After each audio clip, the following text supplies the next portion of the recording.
Back to Mrinal recipes. आज परत एकदा एक नवीन रेसिपी घेऊन आलेली आहे. आज आपण बनवणार आहोत थ्रेड समोसा. नॉर्मल समोसे आपण नेहमी खातो, तो थोडा इनोव्हेटिव्ह टाईपने आपण आजचा समोसा आहे तो बनवणार आहे. सगळ्यात आधी मी इथे 1 वाटी मैदा घेतला होता. त्यामध्ये मी ना क्रश करून ओवा टाकला होता. त्यानंतर मीठ टाकलं आहे चवीनुसार आणि 1 पळी तेल ॲड केलं होतं ह्याच्यामध्ये. तुम्ही एक मोठा चमचा तेल ॲड करू शकता ह्याच्यामध्ये, म्हणजे टेबलस्पून चमचा ॲड करू शकता. त्यानंतर व्यवस्थित पहिलं मिक्स करून घ्यायचं आहे. आपलं तेल मीठ व्यवस्थित पिठामध्ये मिक्स करून घ्यायचं आहे. मिक्स करून झाल्यानंतर आहे ना थोडा ड्राय टेक्स्चर येतो पिठाला. पीठ हाताला अजिबात चिकटत नाही. थोडी कन्सिस्टन्सी बघून घ्यायची की कसं मिक्स झालं की नाही व्यवस्थित. त्यानंतर आपण ह्याच्यामध्ये लागेल तसं थोडं थोडं पाणी ॲड करून ह्यामध्ये मिक्स करून घेणार आहे पीठ.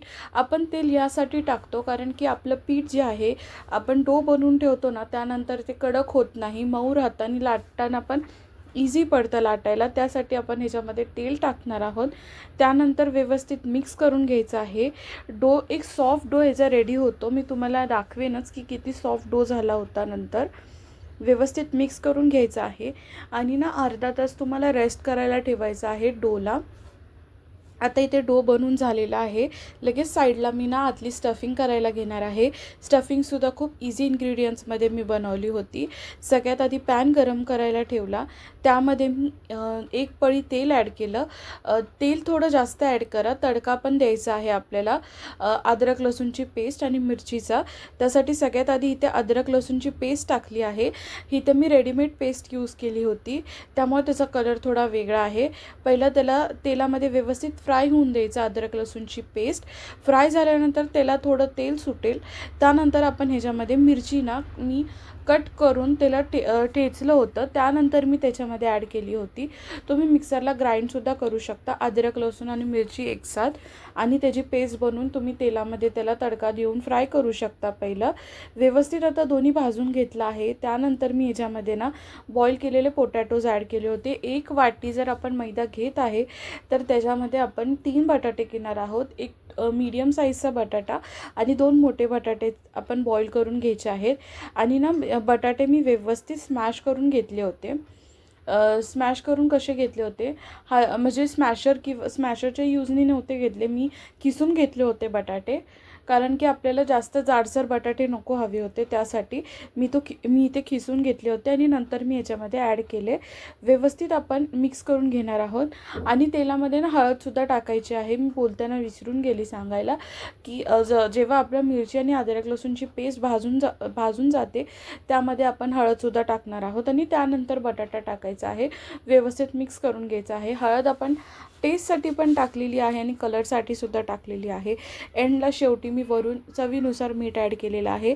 आता व्यवस्थित ह्याला मिक्स करून घ्यायचं आहे आणि आपली स्टफिंग ऑलमोस्ट रेडी झालेली आहे. सो ही स्टफिंग खूप इझी आहे आणि कमी इन्ग्रेडियंट्समध्ये बनते. सो म्हणून मी ही स्टफिंग यूज केली होती. तुम्ही कोणत्याही प्रकारची स्टफिंग तुम्हाला जे आवडत असेल तर तुम्ही यूज करू शकता. तुम्ही बघू शकता की आपला डो जो आहे ते किती सॉफ्ट आहे. म्हणजे मी हाफ ॲन आवर ठेवलं होतं पण तो बिलकुलसुद्धा ड्राय झाला नव्हता. आणि लाटताना पण तुम्हाला आता समजून जाईल किती इझिली लाटता येते, कुठे चिपकत नाही आहे किंवा काही नाही आहे. त्यासाठी जेव्हा तुम्ही पीठ मळाल ना तेव्हा तेल थोडंसं त्याच्यामध्ये टाकायचं आहे. 1 वाटीसाठी 1 पळी तेल ॲड करा. 2 वाटीसाठी तुम्ही 2 पळी तेल ॲड करायचं आहे. व्यवस्थित आपण चपातीच्या शेपमध्ये त्याला लाटून घ्यायचं आहे. आता तुम्ही बघू शकता की ती व्यवस्थित लाटून झालेलं आहे. छोटाच गोल बनवायचा आहे. छोटे छोटे गोल पिठाचे आपण गोळे करून ठेवायचे आणि मग एक एक करून लाटायचं. आता मी जिथून सेंटरपासून ते खालपर्यंत कट करून घेतलेलं आहे. मी 5 कट्स केलेले आहेत एका साईडला, तुम्ही बघू शकता. आणि तुम्हाला ना लेंथ जी आहे, डिस्टन्स जो आहे दोन्हीमधला तो सेमच ठेवायचा आहे. एक जाड एक कमी असं नाही. आणि एक्झॅक्टली जिथून आपण कट केलेलं त्याच्या ऑपोजिट साईडला आपण परत 5 कट करून घ्यायचे आहे. आता दोन्ही साईडला जिथे आपण कट केलेले आहेत ना तिथल्या मधल्या पोर्शनवर भाजी न ठेवता त्याच्या ऑपोजिट पोर्शनवर भाजी ठेवायची आहे. जसं इथे मी स्टफिंग ठेवली आहे तशीच तुम्हाला ठेवायची आहे. कारण की वरचा जो पोर्शन आहे तो कट झालेला आहे. सो वरून आपण इझिली त्याला झाकून घेऊ शकतो. आता जसं इथे मी फोल्ड करून घेतलेला आहे तो इझिली फोल्डसुद्धा झालेला आहे. फक्त हाताने ना आपल्याला त्याला हलक्या हाताने प्रेस करायचं आहे. जास्त जोरातसुद्धा प्रेस करायला जाऊ नका, नाही तर वरून ते तुटेल. आता एक एक जी स्ट्रिप्स आहेत ना, आपण दोन्ही साईडून कट केल्या होत्या, त्या आपण एक एक करून घ्यायच्या आहेत आणि दुसऱ्या साईडला प्रेस करायचं आहे, म्हणजे ती चिपकून जाईल त्याला व्यवस्थित. तुम्ही बघू शकता, आपण हाताने थोडं स्टिक करायचं आहे, दाब द्यायचा आहे, कारण की जेव्हा आपण फ्राय करू ना तेव्हा ते ओपन नाही जायला पाहिजे, त्यासाठी आणि आपली स्टफिंग बाहेर नाही आली पाहिजे, मेन म्हणजे त्यासाठी. तर इथे एक एक करून असे आपण राहिलेले बाकीचे सगळे स्ट्रिप्ससुद्धा आहेत ते पण व्यवस्थित लावून घेणार आहे आणि मस्तपैकी कोटिंग होणार आहे. ज्यांना समोसाचा शेप देता येत नाही ना, त्यांच्यासाठी खूप इझी रेसिपी आहे. समोसा पण खायचा होऊन जाईल आणि तुम्हाला वेगळं पण काहीतरी ट्राय करायला भेटेल. सो आता ही लास्ट कोटिंग आहे जी आपण लावून घेत आहे.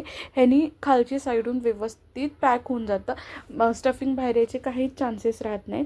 तर आता व्यवस्थित आपला थ्रेड समोसा जो आहे तो रेडी झालेला आहे. तर एक एक करून आता सगळे समोसे आपण बनवून घेतले होते. तर लगेच आपण साईडला तेल गरम करायला ठेवायचं आहे. तेल चांगलं गरम करून घ्या तुम्ही आधी. तेल चांगलं गरम झाल्यानंतर आपण फ्राय करायला टाकायचे आहेत आपले समोसे. समोसे 2 ते 3 मिनटात व्यवस्थित फ्राय होऊन जातात. गोल्डन ब्राऊन होईपर्यंत आपण त्याला फ्राय करून घ्यायचं आहे. तर एक एक करून मी ह्याच्यामध्ये सोडलेले आहेत.